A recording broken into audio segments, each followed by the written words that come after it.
topics and opinions expressed on the following show are solely those of the hosts and their guests and not those of W4WN Radio, its employees, or affiliates. We make no recommendations or endorsements for radio show programs, services, or products mentioned on air or on our web. No liability, explicit or implied, shall be extended to W4WN Radio, its employees, or affiliates. Any questions or comments should be directed to those show hosts. Thank you for choosing W4WN Radio. This is Beyond Confidence with your host, Divya Parekh. Do you want to live a more fulfilling life? Do you want to live your legacy and achieve your personal, professional, and financial goals? Well, coming up on Divya Parekh's Beyond Confidence, you will hear real stories of leaders, entrepreneurs, and achievers who have stepped into discomfort, shattered their status quo, and are living the life they want. You will learn how relationships are the key to achieving your aspirations and financial goals. Moving your career or business forward does not have to happen at the expense of your personal or family life, or vice versa. Learn more at www.divyaparekh.com, and you can connect with Divya at contact@divyaparekh.com. This is Beyond Confidence, and now here's your host, Divya Parekh. Good morning, listeners. This is Tuesday morning, and I love being with you. So for those of you who have got our books, Expert to Influencer and the Entrepreneur's Garden, or any of other books, I thank you from the bottom of my heart, because partial profits from these book sales go to kiva.org. And I'm going to call upon you to take that 1 hour every month and share it with someone with no strings attached. Whether it is your loved one, whether it is a person that you help out in your neighborhood, anyone, give that 1 hour a month away. And remember, even if 50 million people do that, just in the US alone, we are talking about 50 million hours in 1 month. All right, let's get started and invite your guest in. Welcome, Rene. Good morning. How are you? And afternoon. Good morning. So just to be sure, am I pronouncing your name correctly? Perfectly, actually. Rene. Fantastic, Rene. So welcome, and we usually get started from the childhood. Do you recall any moment that stands out in your memory even today? From my childhood? Mm-hmm. Yeah, I mean, lots of different moments. Obviously, I think that, growing up as a Cuban American in Miami, in sort of an American culture, but surrounded by all Cuban, sort of Latin customs, traditions, love and food and music and everything. It's very different than my life here in Minnesota. So I mean, our life was very full of family. It was full of food. Everything was, food equaled love, which did not serve me well later on, by the way. But in terms of, other things to turn to if you're upset, you're turning to food. But, sharing a meal and always cooking for each other, always doing things for each other was something I always remember. Sharing a meal is such an important tradition. And what we are finding is that so many families are moving away from it. It's like people are eating at different times, and having that traditional family time is getting scarce. And can you share with us your experience? Why would you think that it's an important tradition to keep it alive? There's something special about food. There's something really, I mean, it's you hear it in, breaking bread together. It's sort of a common term. We break bread together. It means that we sit down and we're going to share and nourish our bodies. The time and the energy it takes to put a meal together. It's a way to communicate that you care about somebody. It's a way to communicate that, you're going to put the time and effort to make it taste good. It's not just fuel, even though it's probably a healthier way of thinking about it. But when you think about food as a community or communion together, I think it's something that really bonds people. And so, like for me, the act of sitting down, saying no to everything else, being fully present with family, enforcing it, and even in the times of chaos, is, I think, one of the healthiest things, and also probably the easiest thing to lose sight of. I know that for many years I lost sight of eating with family, eating with my kids, and doing that sort of stuff, because life sort of takes over. You're like, oh, well, you know what? We'll eat in front of the TV. It's fun. And, now our attention isn't on each other. It's on something outside of the family, outside of us. And there's something really beautiful about a matriarch or a patriarch or somebody within the family that holds to those traditions, and how over time, as you get older, you come back and either miss them or long for them again. Absolutely. And I recall those days too when we used to do that when we were young, and there was something to it. And especially nowadays with the advent of smartphones, Hmm.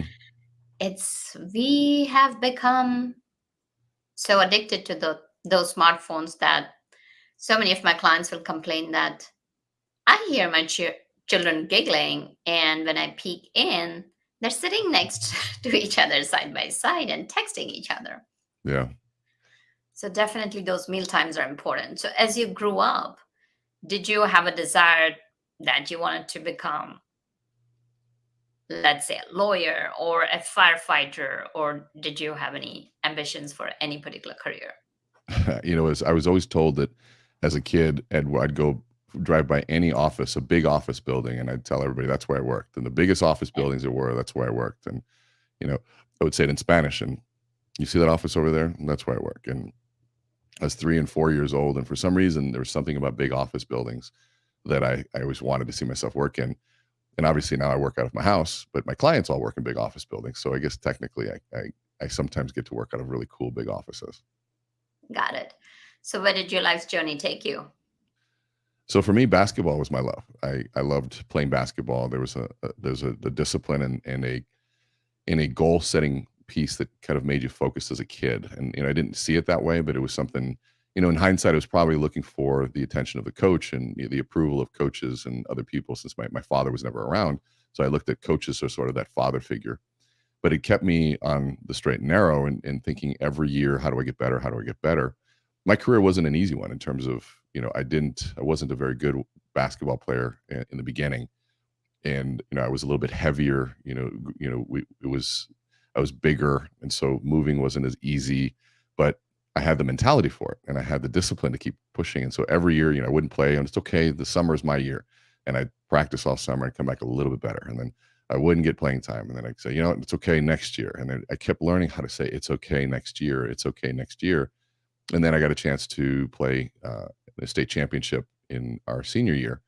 And we were ranked 10th in the nation. In fact, about a month ago, we were all inducted into our high school Hall of Fame, which was pretty cool to think, that whole journey, even though I didn't have a quote unquote successful career in the sport, all of the things that it taught me, for me, were critical to who I am now. And the discipline around hard work, digging deep, not making excuses, understanding that what you think is 100% truly isn't 100%, that maybe there's a little bit more, and you learn sort of that deeper side of pushing yourself physically and mentally, was something that applies in business. It applies in achieving anything big. There's fear involved, and there's a mental taxing that can happen if you take on a goal that seems daunting. But if you've learned to push past that and learn to see that, now all of a sudden you realize that you're capable of even more. Congratulations. And that's one of the things what our society does is it predefines success for us. That unless you have that pro career or a college scholarship, you have not been successful. To me, what you've enunciated right now, all the learnings, and even going to state championship, how many teams end up going? Very few. Very few. That's very powerful. So as you move through your high school, where did you share with us the journey of your career and where you landed and where you are right now? So when I made it to play college basketball, and we got injured my first year, and then still was on the team, but injured. Then the second year, that was sort of here's all the hard work that I've been working for. I get to come out and finally play. And I ended up getting cut from the team. And so here it was, this whole 15 years of next year, next year, next year. And finally somebody said, there are no more years. You're done. It was devastating. It was one of those things that I didn't know what to do, because my whole identity was wrapped around being a basketball player. And obviously I wasn't, and of course not obviously, you have hopes and dreams of taking it further and further and further, but I was not anywhere near the caliber to be a professional basketball player, let alone barely even a college basketball player. And I got a chance to talk to an executive of a company, And they asked me how my career was going. They said, no, basketball's over. And I said, but I have one question for you. I said, I have discipline and I have hard work, but I don't like school. What's the one thing I got to do now to be in your shoes when I get older? And he looked at me and he smiled and he said, you learn how to sell. If you learn how to sell, you'll always be employed. And at that age, I was like, okay, I was very coachable because obviously every coach to me was my next father figure. And so I would do anything that they'd say. I was one of those people that say, you tell me what to do. I won't ask any questions and I'll do it. And I said, okay, so I get this letter in the mail so that I've been selected because of my GPA to join a fast-paced sales and marketing company in the health and wellness industry. Now, my GPA was a 2.3 at the time. So I figured they must have made a mistake, but hey, that's their mistake, not mine. I got offered to come in and look, I'm going. And so I went there and it was to sell cookware door to door. And so here it was health and wellness, which I love to work out. And it was selling. And I was told that I need to go sell a difficult idea. And if I could understand how to sell a difficult idea, not a simple product that everybody understood, but the concept of cookware, then instead of spending $50 or getting it as a hand-me-down, to spend $2,500, that would be a valuable skill. So I took that job. 80 kids were hired, and I was the last person to make a sale because my mother was out of town. And finally, she came back in town and she bought the sympathy set, where she's, buy the cookware because her son is selling it. And it was one of those things that there was so much rejection, but it was nothing that I wasn't used to. I'd been used to being rejected my entire basketball career over and over and over again. To me, what they said was, you do 10 presentations and you'll sell 3. And all I could think about was, well, how fast can I get to 10? The faster I get to 10 is the faster I get to 3. And they said, it's like baseball. That's like batting 300. So if you can do 3, if you fail 7 times, that means you're a pro. And so they help reposition failure for me. And it's like, okay, so failing, the more I fail, the better I am. I was like, it was a really cool way of thinking about it. And since I'd had so much failure already, it wasn't a new thing. It wasn't like I had this great, successful childhood. It was riddled with failure, and which I think is great. Now I'm like, thank God I had so much failure, because you build an immunity to it, and it's not fun, obviously, but you learn to see it differently. And then you start thinking, well, how fast can I fail so that I can learn? And then you realize it's just a learning curve. That's all it is. Oh, powerful. So what a beautiful way to say and put it, immunity to failure. Because once you fail and you are getting over that rejection, then you're ready for the next step. Just a different way of looking at it. And Rene, I know that you specialize in influence. What propelled you towards that? So my background is in behavioral neuroscience, and I remember I was 17 years old, and my mother is the most influential person in my life. She's a former nun, and I always tell people the best decision she ever made was to not become a nun anymore, or not to be a nun anymore. Thank goodness, for my sake, right? But she looked at me when I was 17, and she said, Rene, I want you to look around this room and tell me what everybody here has in common. And of course, I'm looking around, and I couldn't figure it out. And all of a sudden, I looked at her. I said, I don't know. I was looking at skin color, language, culture, interest. I couldn't figure it out. She said, everybody has a brain. And if you can understand how the brain works, you'll understand how they all work. And it was one of those, again, moments where I'm like, okay, so selling and the brain. And it was like those two things, I guess that's what I got to do. And so I went to school for that. And I realized that it wasn't school that I didn't like. I hadn't found my passion. And I loved studying about the brain, but I didn't like the research. What I loved was the application of it. And I realized that there were really smart kids in my class that didn't understand the application of what they were doing. And so right away it dawned on me, I'm like, okay, my job isn't to be the researcher. My job is to go out there in the world and practice this. And so here I was selling cookware, taking the brain research and applying it in the sales process, which really the sales process means, how do you communicate? And how do you communicate an idea that's difficult? And how do you do that in a way that reduces resistance on the listener's part before you communicate a new and innovative, maybe disruptive idea? I used to do life this way, and now I'm introducing you to do it this way. And how often are we trying to do that in life? Well, I used to eat this way. Now I got to eat that way. Well, I used to spend my money this way. Now I'm going to spend my money that way. I used to treat my spouse this way. Now I want to treat them this way. Everything is about change. And when you look at that process, the central ideas to life revolve around being able to change. And change really means an emotional reaction to new behavior. And new behavior really depends on the narrative or the frame of reference by which you view the behavior. And so for me, influence is about influencing a narrative, the story of our life, in a way that say, for example, saying, wow, failure is a professional thing. Okay, so the more I fail, the more professional I am. Okay, there's a new narrative. So as I'm failing, I'm feeling successful. And that is and when you get into it, and the further I got into it, you start realizing that narratives and frames of reference become the constructs of reality. And so for influence to happen, we have to first look at what we believe, to look at the narratives of the life that we tell ourselves. And when we can learn to do that, now all of a sudden we can truly influence people to view the world differently. And what we discovered was the most powerful way to influence a narrative is through storytelling. It's the one time that we allow someone into our minds to construct a narrative, and they can implant narratives of love. They can implant narratives of hate, of racism, of inclusion, you name it. And it all is done through story. And if we accept that story, our beliefs follow and our behaviors follow naturally. And so to me, the central piece around leadership, around change, around selling, communication is influence. Mm-hmm. No, very insightful. So since we are talking about the brain, I know you talk about the reticular activating system. Tell our listeners about it and how people can use that to gain attention and filter out the clutter. So the reticular activating system, or the RAS, is one of the mechanisms in the brain that helps us manage attention. And it's fascinating. I mean, if you Google it, you'll learn anyway from the technical side of the reticular activating system all the way to the application. Try to stick to the application of it. And I want you to imagine it is almost like a radar. And there's something about, okay, what is it going to pay attention to? A real simple example is that if you ever purchased a car and you think, well, I'm the only one who purchased this white sedan, whatever kind of car it is. And you think, wow, this is going to be really unique. I get out there and all of a sudden you start seeing the exact same white sedan every day. Well, there's another one. Well, there's another one. There's another one.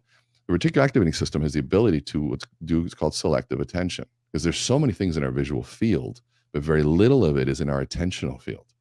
And the reticular activating system, the RAS, decides what within this field that we look at are we paying attention to. So for another example, if you're an optimist, you can look into a room and see positive things.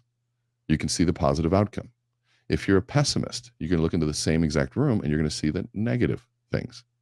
And so if you're used to or have a history of managers and people of authority treating you poorly, you're going to walk into almost every situation with your reticular activating system looking for anything that fits that past narrative. And if you, for example, had great experiences, you're going to look for things that follow the narrative of your past. And so if we aren't aware that that process works that way, we will be a victim of our past. The variable, or the confounding variable, is self-awareness, is looking at this and saying, wait, hold on a second. My past has said this. And if it truly is true that my past isn't my future, my past isn't my destiny, and I can start seeing things, then I can engage in activities to start really pointing out the positive. And I think people discount the importance of who you spend your time with, because you have people that are constantly pointing out opportunity. You're going to start seeing opportunity everywhere. But if you're standing around people that says, oh, the economy and recession and interest rates and supply, you're going to start seeing all of those things. And I told my son, he asked, we had the same conversation, and he goes, what do you mean by that? I said, well, I can list off 10 things why my life is horrible. And I lifted off these 10 things. He watches energy in the car going, it just lower and lower and lower. He's like, Dad, I had no idea. I'm like, no. I said, hold on. I can list off 10 things why my life is better than ever. And I listed off 10 things. You see him kind of raise it. And he's like looking at me confused. And he's like, which one is true? I said, the one that's true. They're all technically true. But which one will affect my life is the one that I pay attention to. And I look at that and say, okay, because it's reality. Life is full of suffering. Life is full and rich suffering. I think too many people search for happiness. And happiness is one of those things that comes by and it's a fleeting moment. But if you can enjoy the suffering towards a goal, because anything that you've done, anything that we've all done, anything big was full of suffering on the way. If you're in the gym to try to get healthy, on that treadmill and pushing that weight is a suffering process. But the benefit at the end is so magnificent. Saying no to bad foods is suffering. I want to eat. Oh my God, I woke up, I wanted these Pop-Tarts. I wanted Cheetos last night. I wanted all these things. I want to order a pizza. But my wife and I are on a health kick. And saying no is a suffering process. But let me tell you, when I put my suit on the other day, I was like, this is great. When I see my face looking a little bit skinnier today, I'm like, this is great. But this moment will be gone soon. It's already gone now, right? So that fleeting moment of happiness is there. And if we search for the fleeting moments, we have all this time in between the fleeting moments that we actually are alive. And what I tell people is this, if you search only for happiness, you're not going to be very happy. But if you can enjoy the journey towards those moments, and happiness isn't about enjoyment. It's about purpose. It can be purposeful. Then you live a purposeful life, and those moments of happiness come, but you have to suffer towards purpose sometimes. And if you can reframe that to say, it's okay to work hard.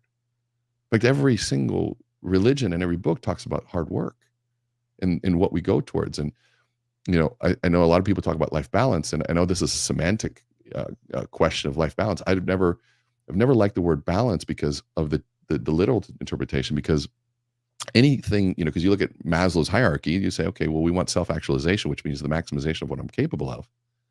But in the pursuit of the biggest things that we do, none of it's been balanced. I don't think anybody's achieved a big goal being balanced.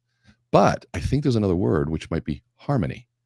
I may have been balanced, but I might be harmonious with my partner. I may be traveling a lot, but she's also taking care of this. And we've agreed that I'm going to play this note in the music of our life. You're going to play this one. And together, these notes create something beautiful for a time period. And then we come back and play a different note where maybe we go on vacation and we do things. Or maybe, we work out together instead of she's on a health kick and I'm not. I'm like, you know what? I was like, we're going to health kick together. And we harmoniously pursue that. And so I think that there's an interesting way of seeing and being okay with the quote unquote imbalance every once in a while, as long as it's harmonious with the people that are around you, harmonious with the children.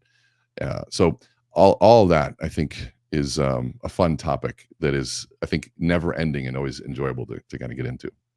Oh, absolutely. And harmony, it again goes back to mindfulness, that when you're present in the moment, when you're enjoying the process, then that self-awareness is the fuel that will burn away, that will change. And like so many times we talk about, like, okay, this is the bed, this is the bread, these are the eggs, these are the flour, milk, very generic. Yeah. And now what is it that changes it into that mouth-watering cake or keto, whatever it is? Like if you're on a health kick diet, actually, It's still mouth-watering if you're healthy, even if you're healthy. even if you're healthy, it's still mouth-watering. So what is it that changes? It's that recipe, it's that fire, whether if you're putting it in the oven or wherever you're putting it. And the self-awareness and mindfulness is the fuel. It's that fire that can transform your energy into something that brings you into harmony, as you mentioned. So as you've talked about it, we have taken this influence. Now, how can people use that, whether it's their speaking engagements or sitting in a meeting room, or they're sitting with a potential client? How can they use that from a place of integrity to influence somebody else? Well, I think that's a great question. And when we think about influence, oftentimes we get the same question of manipulation. And the reality is every single human, from children to adults, influences and attempts to influence their environment. And manipulation, though, I have a very specific definition. Manipulation is influence and persuasion skills used to an extreme. Extreme is one. Second is at the expense of someone else, and typically done underhandedly without the knowledge of the other person knowing. And that to me is where we get into manipulation. But influence is about the conversation of life and how do we interpret reality? How do we interpret a situation? Now, there's physical realities, like this is paper, right? This is a physical reality. And, this might be metal and this is a microphone. Those are physical realities that can be proven in science. But how do you prove the interpretation of an event, of a look, of a comment, a tonality, or a situation? There's a great term called amor fati, which is amor means love, fati means fate. And it's the the movement from life happened to me, the tragedy of my life. Why did this happen to me? Why was I, abused? Why did I lose my parents? Why did my children die? Why all these tragedies? To a movement of a new choice of saying, well, no, this life happened for me so that I could be this person, so that I could have the empathy and compassion that I maybe didn't have before, so that it woke me up to see opportunities. And because I know I can't change the bullet points of things, but I can change the narrative around them. And all of a sudden now I can change this narrative, which changes the outcome, which changes everything. And I can fall in love with the story and fall in love with the tragedy because of the lessons that come from it. And so influence is something that's at the core. And I tell people all the time, so to understand influence, let's look at the opposite. You walk in the room, no one notices. You tell a joke, no one laughs. You sell a product, no one buys. You share a vision and no one follows. That experience can be one of the loneliest feelings because we feel insignificant. But now, when we feel insignificant because we're not having any impact on the world. And I said, okay. So I philosophize all the time on this stuff to try to understand. Again, science and philosophy, I think, are critical. And then application. So we look at that and say, okay, well, so let's look at the opposite of that. I walk in the room, people notice. I tell a joke, people laugh. I sell a product, people buy. I cast a vision and people follow and feel inspired. How am I feeling now? I feel significant. And I would say that those are the two contrasting most difficult experiences in the human world of your human experience, which is, feeling insignificant versus significant. And we're significant because we have impact. I do something happens, cause and effect. I can be a cause to an effect to the world. And so when you look at the sales process or communication or leadership or being in front of a room, it is no different. If I believe in the product that I'm selling, if I believe in the vision that I'm sharing, then I believe that it's good for the world, then I have an obligation to learn every single thing I can do to paint the best possible picture of what this is like. There are so many people right now. Like if I told somebody that said, well, that feels manipulative. I said, no, hold on a second. Let's talk about this. Let's say I'd said to you and I said, well, hey, I took this class and pretty new at this, but it looks like you might have this form of cancer, but I'm not really sure. There's a test that I sell. It will tell you, but it's $10,000. And the person's like, yeah, you're crazy. I don't want to do it. And I'm like, okay, I know it's expensive. But 6 months later, you find out that you have what seems to be this type of cancer that I said. And you come back to me and you say, Rene, like, you have that test. Let's do that. I'm like, oh, sorry, it's too late. You would have had to do it 6 months ago. Now that person's not going to be like, oh, that's okay. They would have shaken me and say, why didn't you push me a little bit? If you knew that there was something there that could have helped me, if you had a solution that would make my life better, and because of my narrative, I wasn't trusting, you didn't help me. So in that scenario, not being a good persuader, not being a good influencer, hurt someone.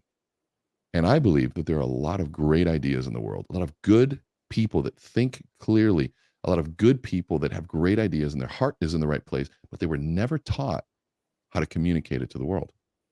And so part of my passion, my goal, and my mission is to say, how do you teach good people the skills of influence so that we can better move the world? One person can do one thing, but imagine millions. And I loved what you said in the beginning of, giving, the 5 minutes. I think there was a thing you say, imagine if everybody did that, and you started sort of extrapolating the impact on the world if everybody did this beautiful behavior that you outlined in the beginning. And it's the same thing. It's like, imagine if really smart, good people knew the skills of influence. What differences could we make? Mm-hmm. So powerful. So I totally agree with you, Rene, in that one, you got to have the intention. And the intention is to serve. Because when you're in service of others, the focus is on them. And you brought that point early on in our conversation that our brain will seek what we are focusing on. And that thing starts showing up. And it's simple explanation or a simple example could be you're thirsty.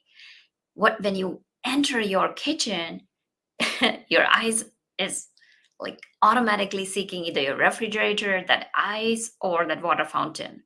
And you'll be surprised that you'll find it. And you gave that example early on. So similarly, if we're in service of others, then we will be finding ways. So whether it's as a speaker, like, okay, who is the audience? How can I serve them? How can I tailor my speaking engagement to that? Or if you're sitting in terms of the leadership, what is the vision of the company? How can I help my peers? How can I get my leader leadership advance? How can we help our customers? And automatically you'll start seeing the different opportunities. So this piece is very strong that you've covered. And if you could share some of the skills that people could use to communicate their narrative, to communicate their message, because that's where the gap happens, where people are not able to share Mhm. concisely and effectively, that their message can fall short and they're not able to influence. Absolutely. Well, the book that I wrote has a what we call the Amplify Formula, and it's 3 steps. It's frame, message, tie down. And it's simple 3 steps, but it can take a lifetime to master. And what the formula follows is, in one of the, I think it's chapter 2 in the book, says sequence is everything, because the brain functions in a sequence. So there's all sorts of sequences that our brain functions, and that I think we all know already. One of them, of course, if you're giving feedback to somebody, you don't start with the negative, constructive feedback. You start with a positive. Hey, I really liked what you did here and here and here, and here are the opportunities for growth. Because when we start with something positive, you prime the brain to be more receptive to something else. You're telling the brain, hey, I care about you enough to see the positives. And if you care about me, I can also care enough to say, here's the opportunities for growth, versus just starting to say, well, that sucked because you did this, and that. And our brain shuts down. In our reticular activating system, all it sees is the negative, sends a signal to the other parts of the brain to shut down. And when we look at that process or the sequence, the best example is to understand that everything that we say triggers a story or a narrative. So if I were to say used car salesman to you, what word comes to mind? Well, used car salesman, it's a very, very old adage that they're sleazy, they're out to get you. Right. Yeah, it's an old adage, exactly. It's like an old story, an old narrative that permeates. And now what's interesting is, if I were to say, don't worry, you can trust me, I'm a used car salesman, most people will laugh, because that old story clashes with what you just said, and it almost clashes so blatantly that it has to be humorous, right? It's got to be humor because it's so clashing.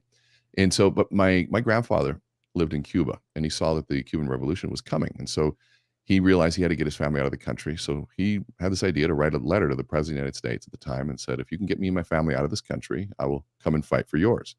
And somehow that letter made it to the right person. And they pulled my grandmother, my mother, and my grandfather out, and my aunt out of that country.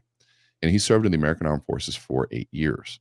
After his service, he landed in Homestead, Florida, his quote unquote American dream, and realized quickly that his American dream would be limited to how far he could walk, because there wasn't any employment in Homestead, Florida.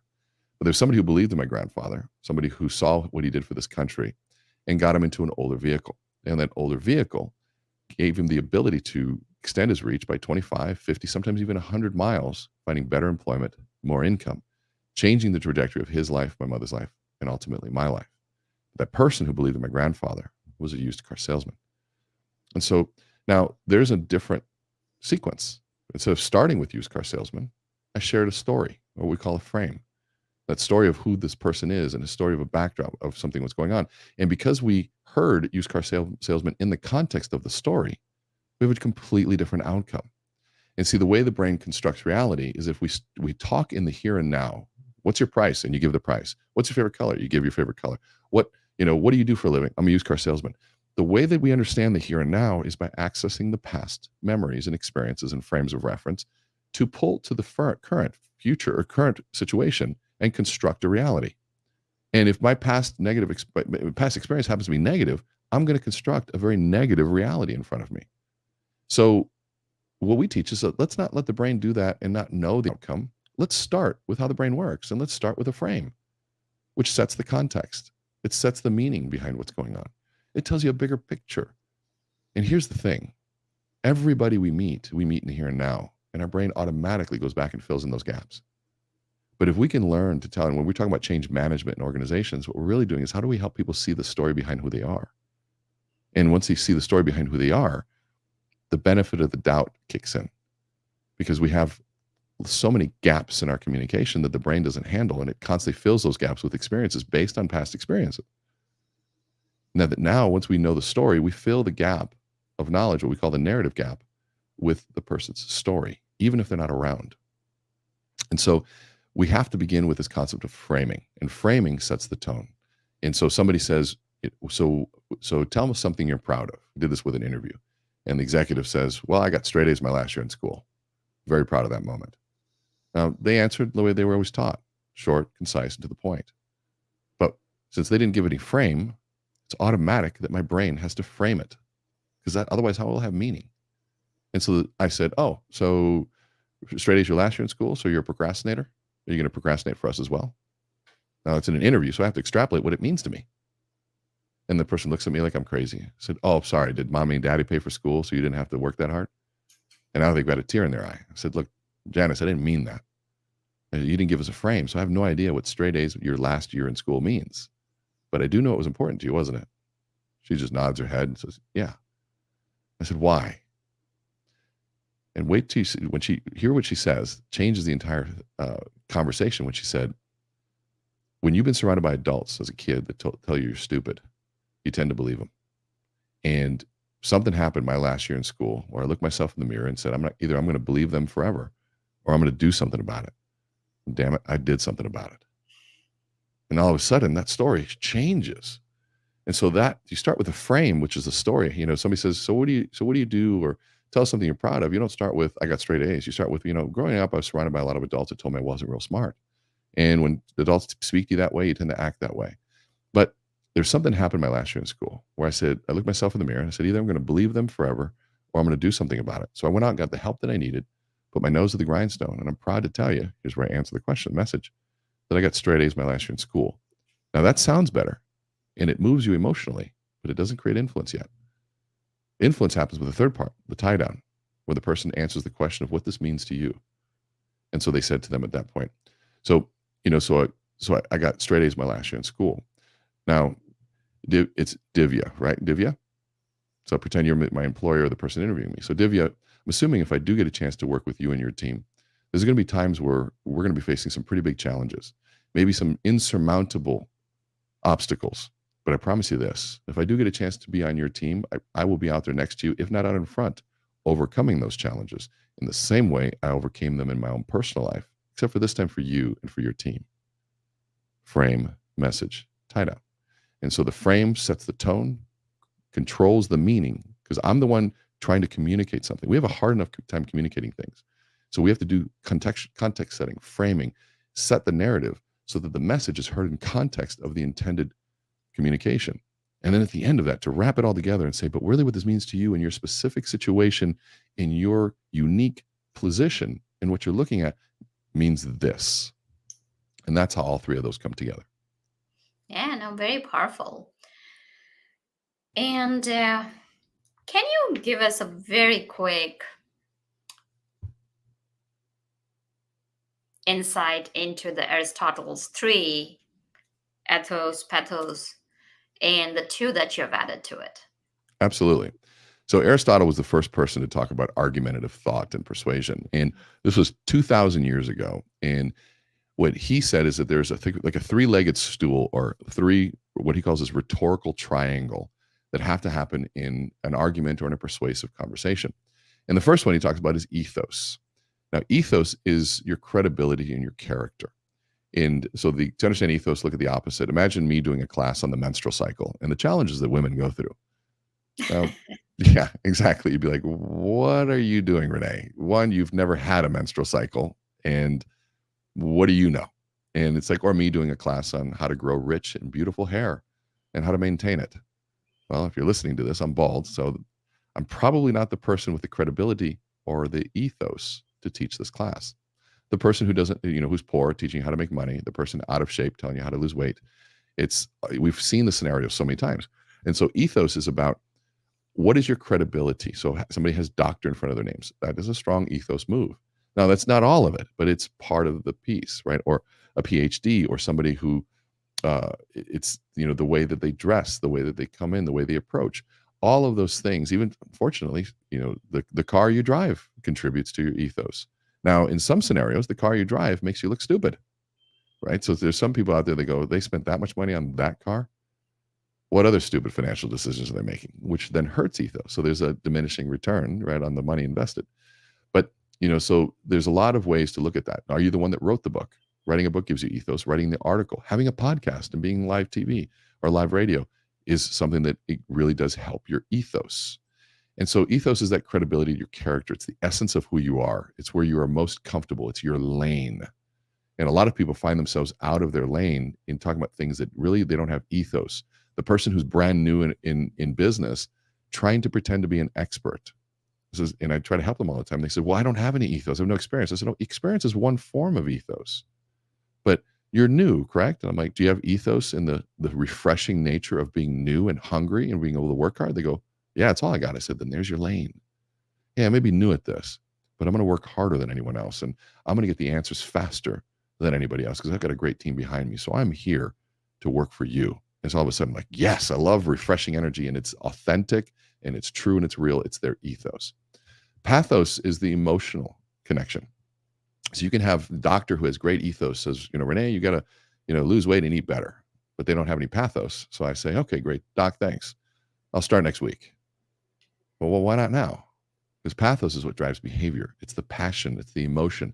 It hits the motor cortex, which drives behavior. And then amygdala triggers, and 35,000 times more neurons start to fire than when we do when our logical centers come into play. And so the emotion, it's like pathos is what makes us join churches and what makes us join teams. It's what makes us fall in love. It's what makes us hate. It's such a powerful thing. Imagine me talking about pathos, saying pathos is about the emotional piece of the brain. It's what makes people join teams. There's no pathos in my voice, right? If I'm saying it's what passion, it's that you can hear it in the tone of how you deliver in your body language and the tonations, and it's what captures attention. It creates dynamic presentation. So we know that there's ups and there's downs where we get serious.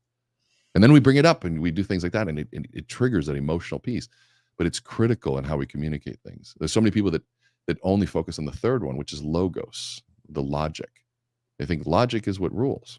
Well, if that were the case, we would eat very differently. We would spend money very differently. We would treat people very differently. Unfortunately, we are not Vulcans. We are humans that are riddled with human emotion, which make life rich and also make life miserable all at the same time. Emotions have the ability to enrich it and destroy life.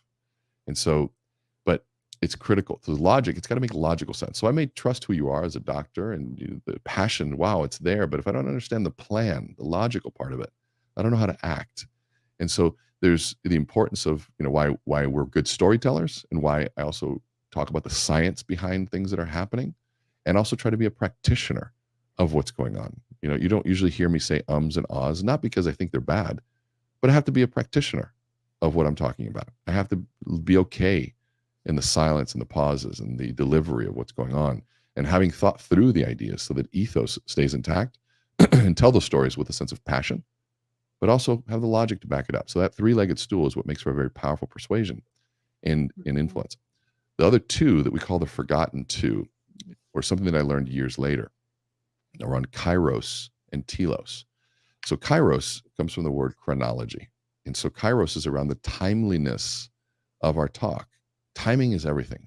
But it's not just the timing in the sequence of time and space in terms of the order, but it's timeliness in the era that we live in, the zeitgeist. So if somebody says, well, I'll have my secretary call you. People would look at you like, really? Are we back in the 70s and the 80s? We lost that word a long time ago.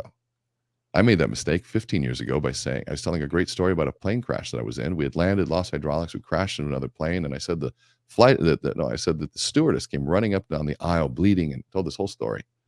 And everybody was like enamored with the story. But there was two young ladies that came up to me afterwards and said, that was a great talk, but you lost us at stewardess.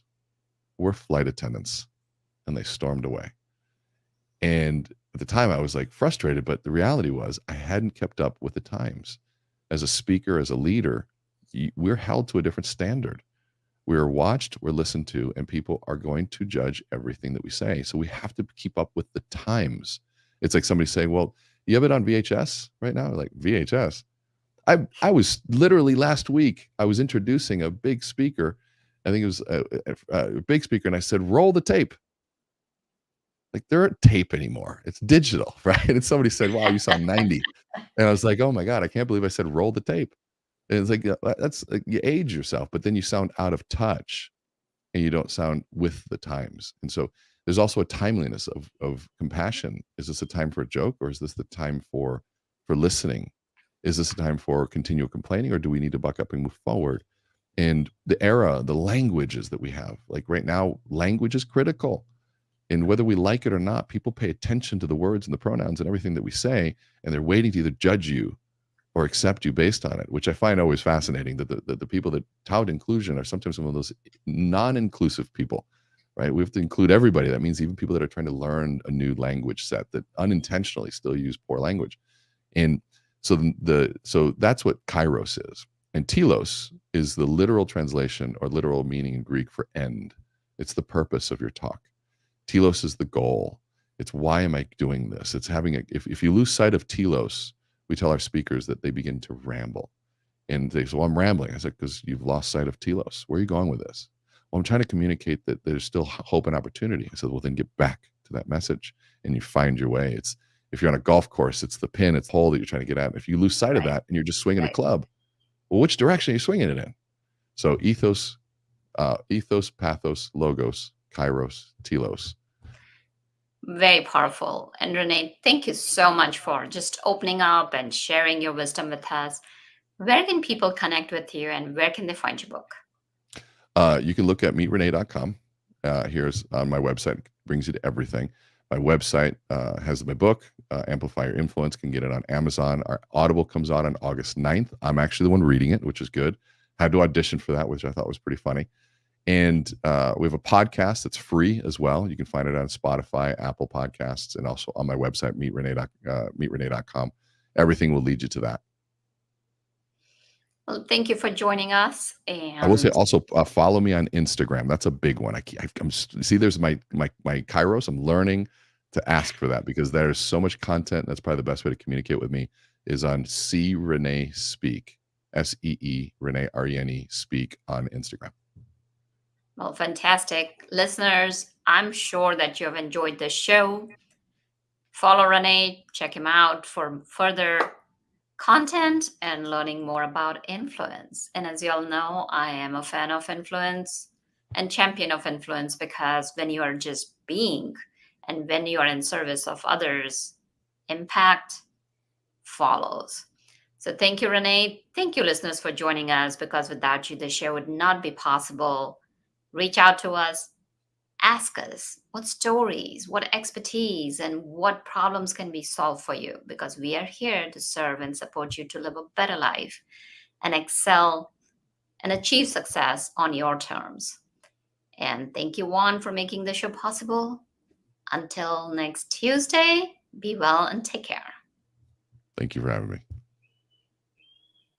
Thank you for being part of Beyond Confidence with your host, Divya Parekh. We hope you have learned more about how to start living the life you want. Each week on Beyond Confidence, you hear stories of real people who have experienced growth by overcoming their fears and building meaningful relationships. During Beyond Confidence, Divya Parekh shares what happened to her when she stepped out of her comfort zone to work directly with people across the globe. She not only coaches people how to form heart connections, but also transform relationships to mutually beneficial partnerships as they strive to live the life they want. If you are ready to live the life you want and leverage your strengths, learn more at www.divyaparekh.com. And you can connect with Divya at contact@divyaparekh.com. We look forward to you joining us next week.